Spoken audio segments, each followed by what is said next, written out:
ஆண்டவராகிய இயேசு கிறிஸ்துவின் நாமத்தினால் இங்கே இருக்க சபையார் யாவருக்கும் என்னுடைய வாழ்த்துதலும் ஸ்தோத்திரமும். இன்று இந்த புனித வெள்ளி அன்று கல்வாரில் இயேசு சொன்ன 7 வார்த்தைகளில் 6ஆம் வார்த்தையை குறித்து நம்ம இப்போ தியானிக்க போகிறோம். அந்த 6ஆம் வார்த்தையை குறித்து என்னுடைய கருத்துக்களை உங்கள்கிட்ட பகிர்ந்துக்கிறதுக்கு எனக்கு கொடுத்த இந்த நல்ல வாய்ப்பிற்காக நான் தேவனுக்கு நன்றி செலுத்துகிறேன்.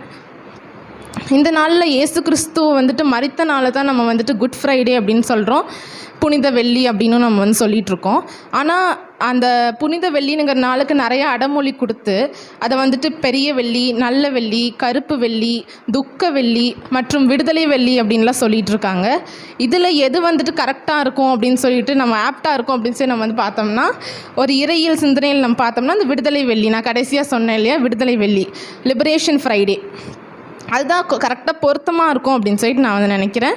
ஏன்னா இந்த நாளில் தான் ஏசப்பா அனைத்து மக்களின் மீட்புக்காகவும் ரட்சிப்பிற்காகவும் பாவத்திலிருந்து எல்லோரையும் விடுதலையாக்குவதற்காகவும் பாடுபட்டு தன் உயிரையே தியாகம் செய்து மனிதராகவும் கடவுளாகவும் இவ்வுலகத்திற்கு அவரை வெளிப்படுத்தி நிரூபித்தார். அதனால தான் இந்த நாளை நம்ம பாவத்திலிருந்து நம்ம விடுதலையாக்கப்பட்டதுனால் இந்த நாளை விடுதலை வெள்ளி அப்படின்னு சொல்கிறது கரெக்டாக இருக்கும் அப்படின்னு சொல்லி நான் நம்புகிறேன். நம்ம 6ஆம் வார்த்தைக்குள்ளார போகலாம். இந்த வார்த்தைக்கு ஒரு தலைப்பு கொடுக்கணுன்னா, மீட்பு பணியின் முழுமையாக்கமாக இயேசு. அவர் கடவுளோட மீட்பின் பணியை முழுமையாக முடித்ததுனால இந்த வார்த்தையை சொன்னார் அப்படின்னு சொல்லி நம்ம பார்க்குறோம். Jesus as the perfect finisher of the work of redemption. மீட்பின் பணியை கரெக்டாக முடித்தார். காடோட விஷன் என்னவோ அதை அவர் கொடுத்த மிஷனை அவர் முடிச்சுட்டு போயிருக்காரு. அதை தான் நம்ம இந்த வார்த்தையில் நம்ம பார்க்குறோம். மேலும் இந்த தலைப்பின் கீழே நம்ம இருக்கும் 6ஆம் வார்த்தை இயேசு பணியில் கடின உழைப்பு வெளிப்படுத்தியதனால் தாகமடைந்தவராகவும் பணியினை பூரணமாக நிறைவு செய்ததை அறிந்தவராகவும் இயேசு ஒரு வெற்றியின் முழக்கமாக, ஒரு ப்ரொக்ளமேஷன், அவர் வெற்றியின் முழக்கமாக அவர் சொல்கிற வார்த்தை தான் யோவான் 19ஆம் அதிகாரம் 29-30 வசனங்கள் இருக்கிறது. காடி நிறைந்த பாத்திரம் அங்கே வைக்கப்பட்டிருந்தது. அவர்கள் கடற்காளானை காடியிலே தோய்த்து ஈசோப்பு தண்டில் மாட்டி அவர் வாயினிடத்தில் நீட்டி கொடுத்தார்கள். இயேசு காடியை வாங்கின பின்பு முடிந்தது என்று சொல்லி தலையை சாய்த்து ஆவியை ஒப்பு கொடுத்தார். இந்த 30ஆம் வசனத்தில் ஆரம்ப பகுதியில் இருக்கிற வார்த்தை தான் இயேசு காடியை வாங்கின பின்பு முடிந்தது என்று சொல்லி. இந்த வார்த்தை தான் நம்ம 6ஆம் வார்த்தையாக நம்ம பார்த்துட்ருக்கோம். இந்த வார்த்தையை குறித்து நம்ம தியானிக்கணும்னா, நம்ம வச்சுருக்கிறது எல்லாமே ஹென்ரி பவர் பைபிள். இந்த பைபிளில் தான் போட்டிருக்கு இயேசு காடியை வாங்கின பின்பு முடிந்தது என்று சொல்லி அப்படிங்கிற வார்த்தை. இதுவே இங்கிலீஷ் டிரான்ஸ்லேஷனில் நம்ம பார்த்தோம்னா, when Jesus had received the sour wine he said it is finished. முடிந்தது, it is finished அப்படின்னு அவர் சொல்லியிருக்காரு. இதுவே பொது மொழிபெயர்ப்பான திருவிவிலியத்தில் நம்ம பார்த்தோம்னா, அந்த ரசத்தை குடித்ததும் இயேசு எல்லாம் நிறைவேறிற்று என்று கூறி தலையை சாய்த்து ஆவியை ஒப்பு கொடுத்தார். நிறைவேறிற்று என்று கூறினார். இது ஏன் நிறைவேறிற்று அப்படின்னு சொல்லி போட்டிருக்குன்னு நம்ம பார்த்தோம்னா, என்னோட கருத்து, நம்ம ஏசப்பாவோட வாழ்க்கை, பிறப்பு, அவரோட வாழ்க்கை, அவரோட இறப்பு, உயிர்த்தெழுதல் எல்லாமே தீர்க்க தரிசனமாகவே ஏசாயா 53ஆம் அதிகாரத்தில் சொல்லப்பட்டிருக்கு. இது எல்லாமே இங்கே நிறைவேறி முடிஞ்சதுனால அங்கே நிறைவேறிற்று அப்படின்னு போடப்பட்டிருக்கலாம் அப்படின்னு சொல்லிட்டு நான் நினைக்கிறேன். அதனால தான் இந்த ரட்சிப்பின் திட்டம் முழுமை அடைந்தது அப்படின்னுங்கிறத இந்த திருவிவிலியத்தில் கொடுத்துருக்கிறது குறிக்குது அப்படின்னு சொல்லி நான் நினைக்கிறேன். இதுவே கிரேக்கத்தில் நம்ம பார்த்தோம்னா டெட்டலஸ்டாய் அப்படின்னு சொல்லி போட்டிருக்கோம். டெட்டலஸ்டாய்னா to bring to an end, இல்லைனா டு கம்ப்ளீட், டு அக்கம்ப்ளிஷ். இது மாதிரி ஒரு காரியம் அங்கே ஆரம்பிச்சிருச்சு, அதை நான் முடிச்சிட்டேன் அப்படின்னுங்கிறது தான் டெட்டலஸ்டாய் அப்படிங்கிற வார்த்தை குறிக்குது. இப்போ நம்ம அந்த வார்த்தையில் எனக்கு தோன்ற கருத்துக்களை நான் உங்களுக்கு சொல்கிறேன். இது ஏன் முடிந்தது அப்படின்னு சொன்னார், ஏன் ஏசப்பா முடிஞ்சுன்னு சொன்னார், என்ன முடிஞ்சிச்சு, வாட் இஸ் ஃபினிஷ்ட் அப்படின்னு நம்ம பார்த்தோம்னா ஒரு சில பாயிண்ட் எடுத்திருக்கேன். அதில் ஃபஸ்ட்டு பாயிண்ட், இரத்த பலிகளை முடித்து வைத்தார். Put an end to the blood sacrifice, இல்லைன்னா ஃபினிஷ் த சாக்ரிஃபைஸ், இது மாதிரி நம்ம சொல்லலாம். அவர் அதுக்கான வார்த்தை வசனம் எபிரேயர் 9ஆம் அதிகாரம் 12ஆம் வசனத்தில், வெள்ளாட்டுக்கடா, இளங்காளை இவைகளுடைய இரத்தத்தினாலே அல்ல, தம்முடைய சொந்த இரத்தத்தினாலும் ஒரே தரம் மகா பரிசுத்த ஸ்தலத்திலே பிரவேசித்து நித்திய மீட்பை உண்டு பண்ணினார் அப்படின்னு சொல்லி போட்டிருக்கு 12ஆம் வசனத்தில். பழைய ஏற்பாட்டு காலத்தில் ஒரு பாவம் நம்ம செஞ்சிட்டோம்னா அந்த ஆசாரியர் இருப்பார் இல்லையா, அவர்கிட்ட நம்ம போயிட்டு நம்ம பாவத்தை மன்னிப்புக்காக நம்ம ஒரு வெள்ளாட்டு கடாவையோ இல்லைன்னா இளங்காலையோ கொடுத்து பலி செலுத்தணும்.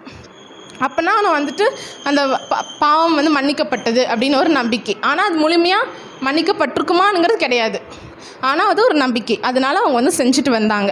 ஆனால் இந்த வசனத்தில் ஒரே தரம் ஏசப்பா நமக்காக மரித்து எல்லா பாவங்களையும் கழித்து ஒரு நித்திய மீட்பை அவர் வந்து உண்டு பண்ணினார்னு போட்டிருக்கு. ஒன்ஸ் ஃபார் ஆல், ஒரே டைம் அவர் வந்து பண்ணியிருக்காரு.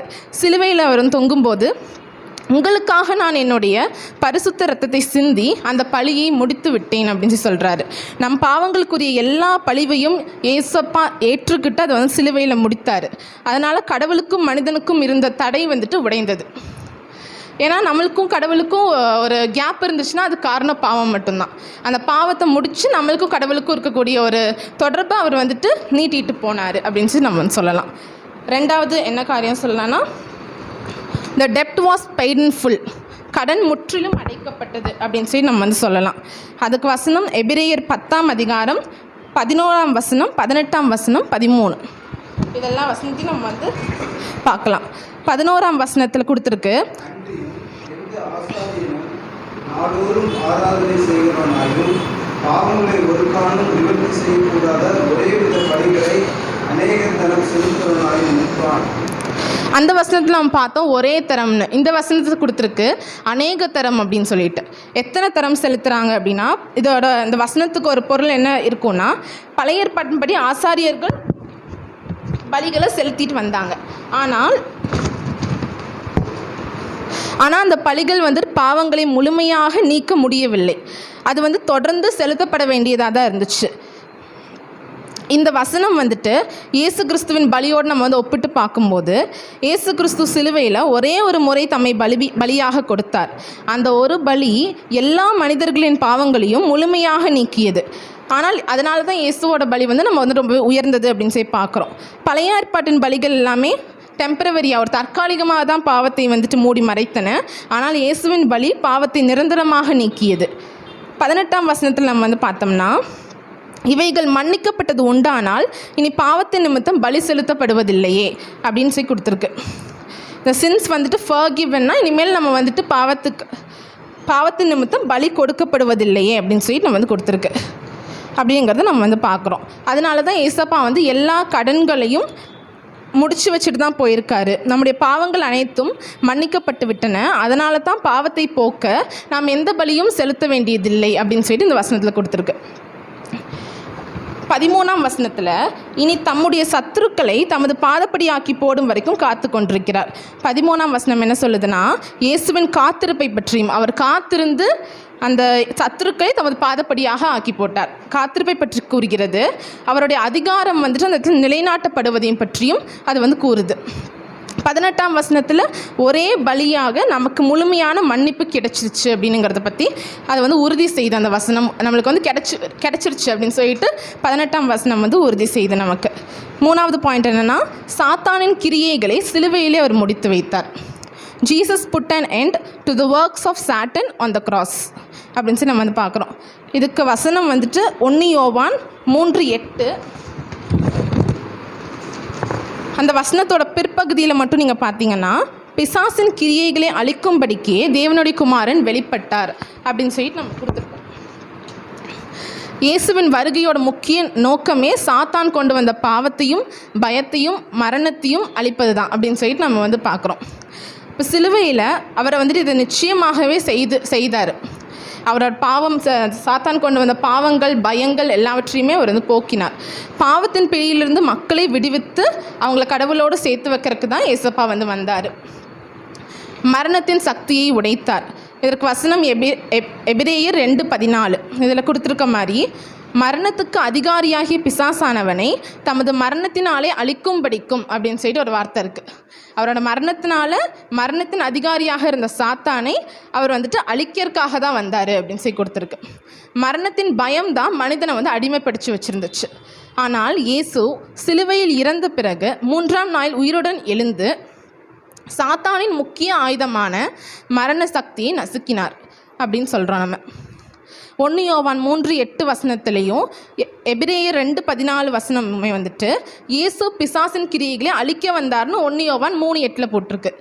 எபிரேயர் 2:14 இயேசுவின் மரணம் பிசாசின் அதிகாரத்தை அழித்தது அப்படின்னு சொல்லிட்டு அது வந்து அழித்திருச்சு அப்படின்னு சொல்லிட்டு அது வந்து விளக்கிருச்சு. இப்படி தான் நம்ம வந்து சுருக்கமாக இந்த 2 வசனத்தையும் பார்க்கலாம்.